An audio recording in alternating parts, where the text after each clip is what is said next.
Everything we as human beings have created on this planet was essentially first created in our minds. All that you see, which is human work on this planet, first found expression in the mind, then it got manifested in the outside world. So one thing we need to understand is, the wonderful things that we have done on this planet and the horrible things that we have done on this planet, both have come from the human mind. So if we are concerned as to what we create in this world, it's extremely important that first of all we learn to create the right things in our mind, how we keep our minds. If we do not have the power to keep our minds the way we want it, what we create in the world is also going to be very accidental and haphazard. So learning to create our minds the way we want is the basis of creating the world the way we want. There is a wonderful story in the yogic lore. On a certain day, a man took a walk. He went for a long walk. Accidentally, unawares, he walked into paradise. Fortunate, isn't he? He just took a walk and he landed up in paradise. After this long walk, he felt little tired. So he thought, oh, I'm tired, I wish I could rest somewhere. He looked around, there was a nice tree, underneath which there was very cushiony grass. So it was inviting. He went and put his head down there and slept. After a few hours he woke up, well rested, and he thought, oh, I'm well rested, but I'm feeling hungry, I wish I had something to eat.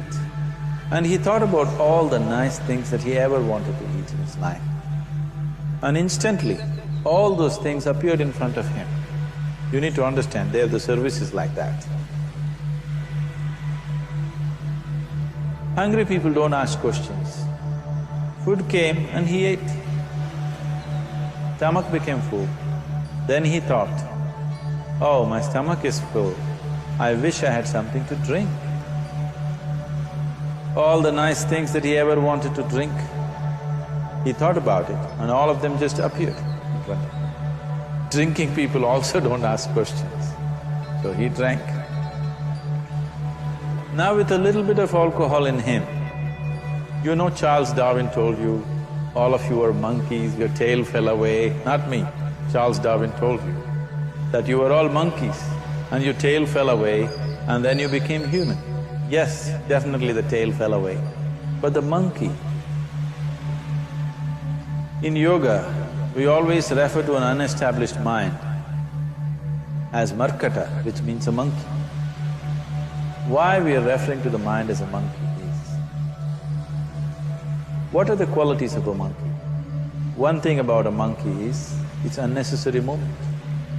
And another thing about the monkey is, if I say you're monkeying somebody, what does it mean?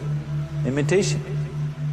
Monkey and imitation have become synonymous. So these two essential qualities of a monkey are very much the qualities of an unestablished mind. Unnecessary movement, you don't have to learn it from the monkey, you can teach it to the monkey. And imitation is full-time job of the mind. So when these two qualities are on, a mind is referred to as a monkey. So this monkey became active within him. He just looked around, but what the hell is happening here? I asked for food, food came. I asked for drink, drink came. There must be ghosts around here, and ghosts came. Oh, the ghosts have come, they're going to surround me and torture me, he thought. Immediately the ghosts surrounded him and started torturing him. Then he started screaming in pain and said, oh, they're going to kill me, and he died.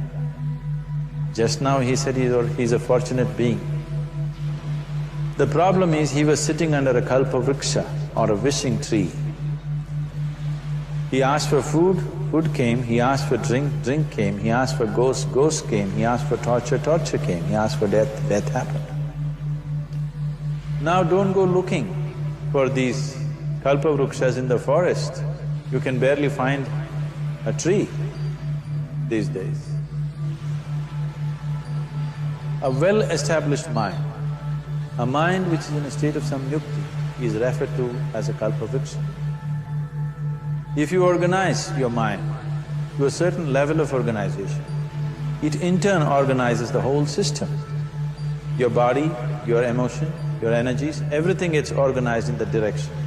Once all these four dimensions of you, your physical body, your mind, your emotion and the fundamental life energies are organized in one direction. Once you're like this, anything that you wish happens without even lifting a little finger actually.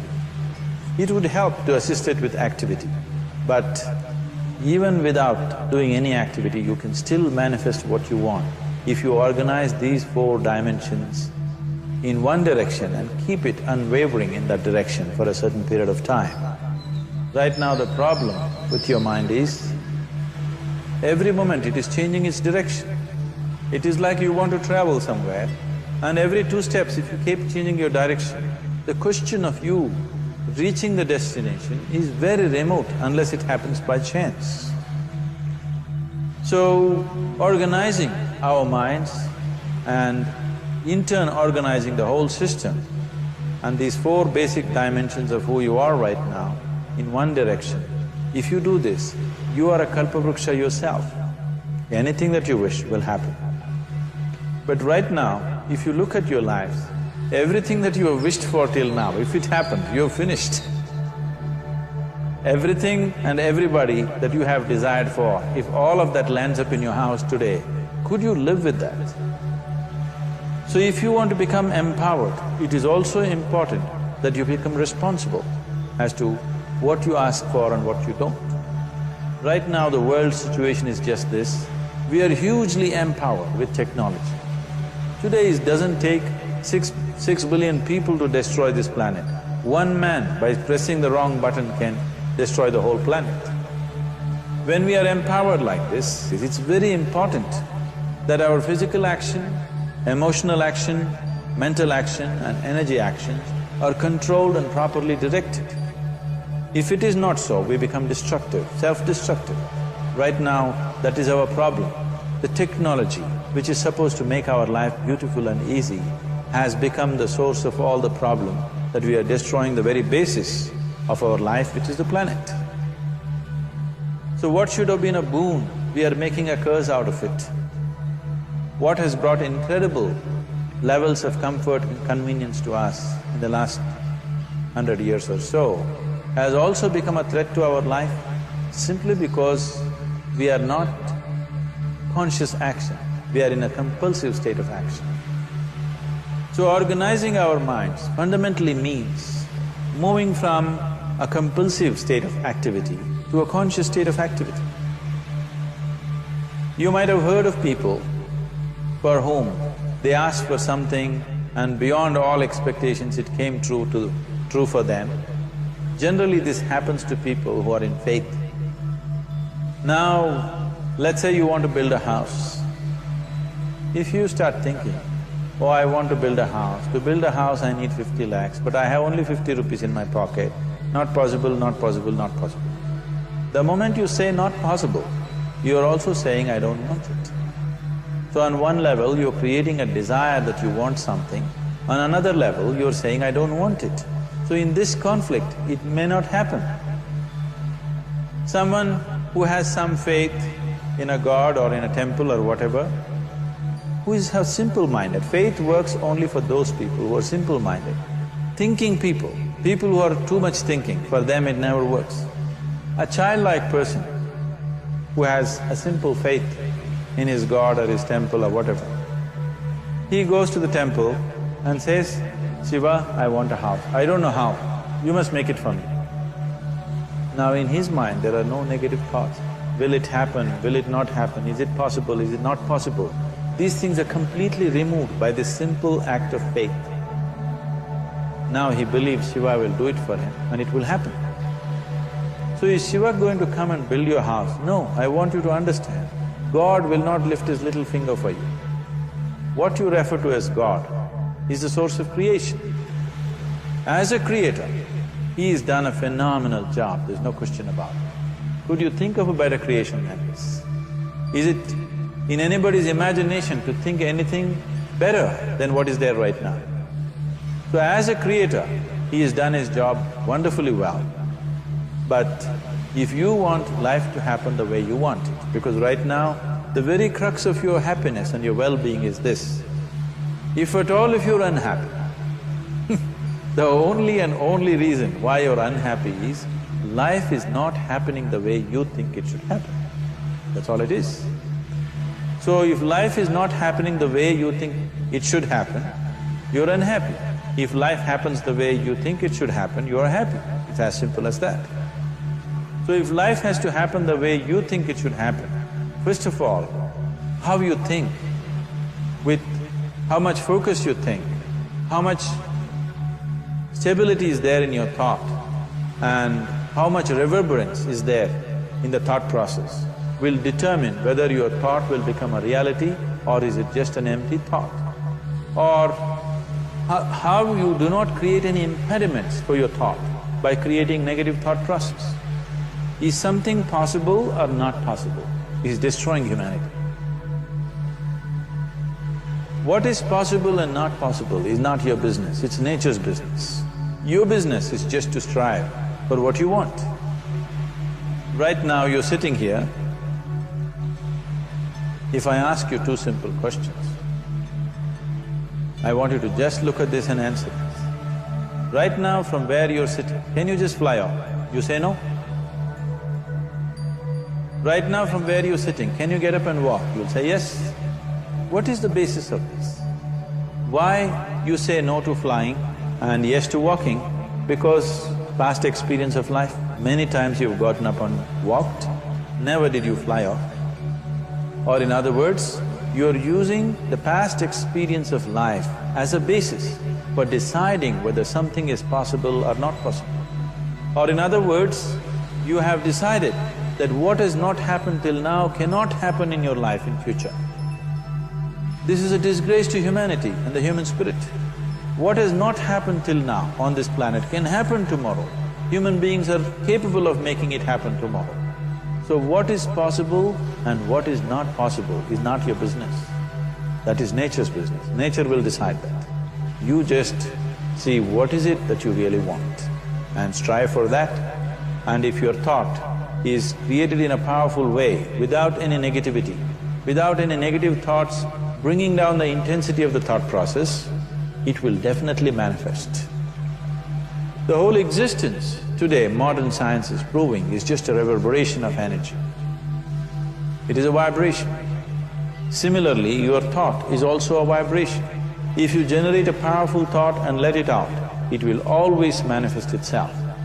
So generally, people are using faith as a means to remove the negative thought. Today, once you have become thinking human beings, your faith is not too deep.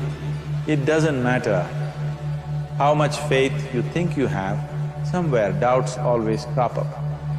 Right now, the way your minds are made, this moment, if God appears right here, you will not surrender to Him. You will want an investigation whether He is really God or not. With this kind of mind, you should not waste your time on faith.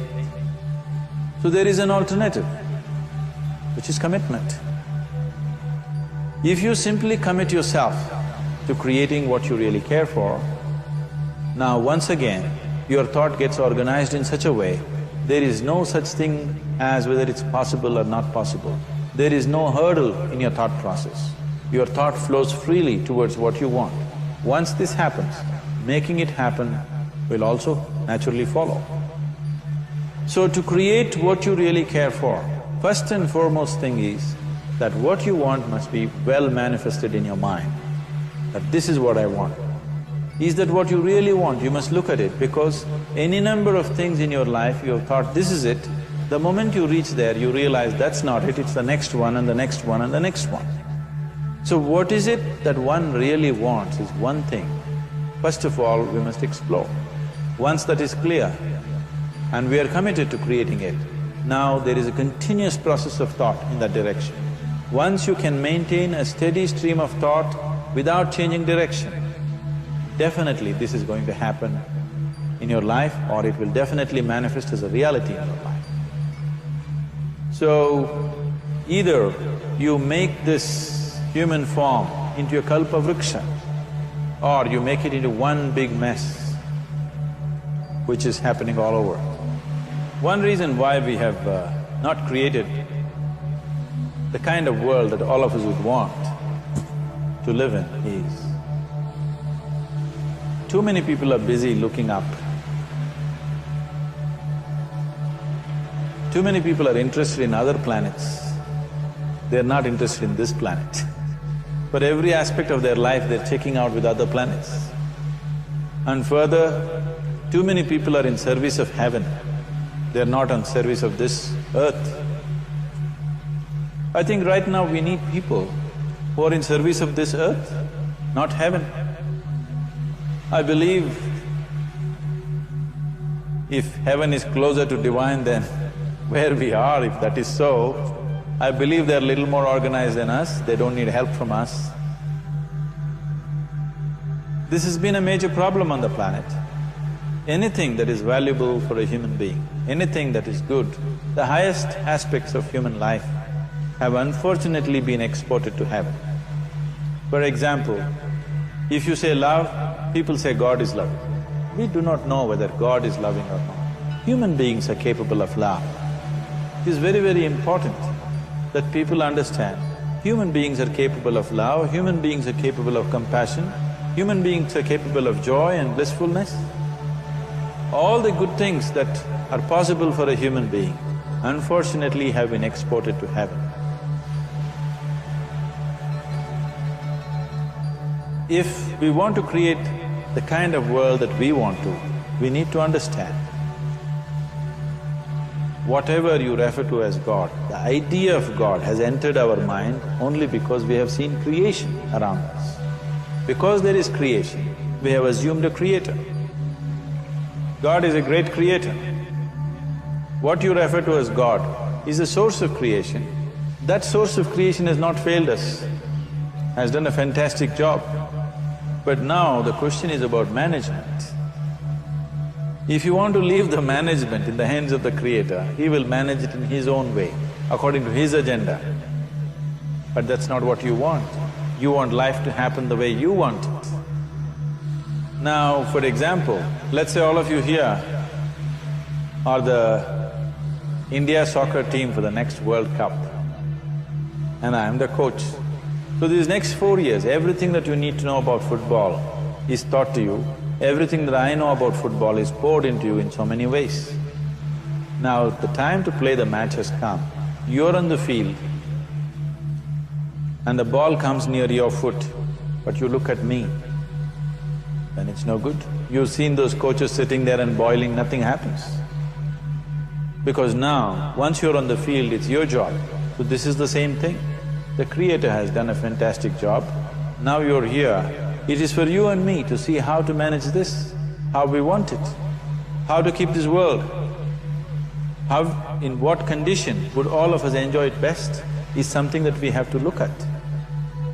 So at every stage in our life, we tend to think, this is it.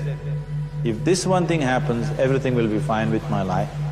You reach there and you realize that's not it, and you postpone it to something else and something else. This is going on.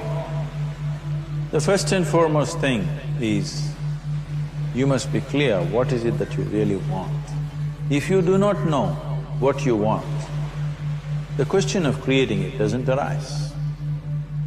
If you look at what you really want, what every human being wants is, he wants to live joyfully, he wants to live peacefully. In terms of its relationships, he wants it to be loving and affectionate. Or in other words, all that any human being is seeking for is pleasantness within himself, pleasantness around him. If this pleasantness, if it happens in our body, we call this health and pleasure. If it happens in our mind, we call this peace and joy. If it happens in our emotion, we call this love and compassion. If it happens in our energy, we call this blissfulness and ecstasy. This is all that a human being is looking for. Whether he is going to his office to work, he wants to make money, build a career, build a family, he sits in the bar, sits in the temple, he is still looking for the same thing. Pleasantness within, pleasantness around. If this is what we want to create, I think it's time we addressed it directly and commit ourselves to creating it. So you want to create yourself as a peaceful human being, joyful human being, loving human being, a pleasant human being on all levels. And do you also want a world like this? A peaceful world, a loving world, a joyful world? No, I want greenery, I want food. When we say a joyful world, that means everything that you want has happened. So this is all that you're looking for. So all that you need to do is commit yourself to creating it, to create a peaceful, joyful and loving world, both for yourself and everybody around you. Every day in the morning, if you start your day with this simple thought in your mind, that today, wherever I go, I will create a peaceful, loving and joyful world. If you fall down 100 times in the day, what does it matter? For a committed man, there is no such thing as failure. If you fall down 100 times, 100 lessons to be learned. If you commit yourself like this to creating what you really care for, now your mind gets organized. Once your mind gets organized, the way you think is the way you feel, your emotion will get organized. Once your thought and emotion is organized, your energies will get organized in the same direction. Once your thought, emotion and energies are organized, your very body will get organized. Once all these four are organized in one direction, your ability to create and manifest what you want is phenomenal. You are the creator in many ways. Why I am saying you are the creator is, I want you to look at the nature of your life right now. If you eat a banana, in 4 hours' time, this banana becomes a human being. There is something within you, a life-creating process, a process which builds this body. The manufacturer of this body is within. You give him a banana, he makes a human being out of that banana. Transforming a banana into a human being is not a small thing, it is a phenomenon. It is just that this phenomena is happening within you unconsciously. If you could only consciously manifest this, making a banana into a human being, you are the creator. You are nothing less than that. As the theory of evolution goes, to make a monkey into a human being, it took millions of years. Over an afternoon, you can make a banana into a human being or whatever else, a piece of bread that you eat, into a human being. So, the very source of creation is functioning within you. If you organize these four dimensions of mind, emotion, body and energy in one direction, the source of creation is with you. You are the creator, what you want to create will happen to you effortlessly. Once you're organized like this, now you are not a mess, you are a kalpa vriksha. You have the power to create what you want.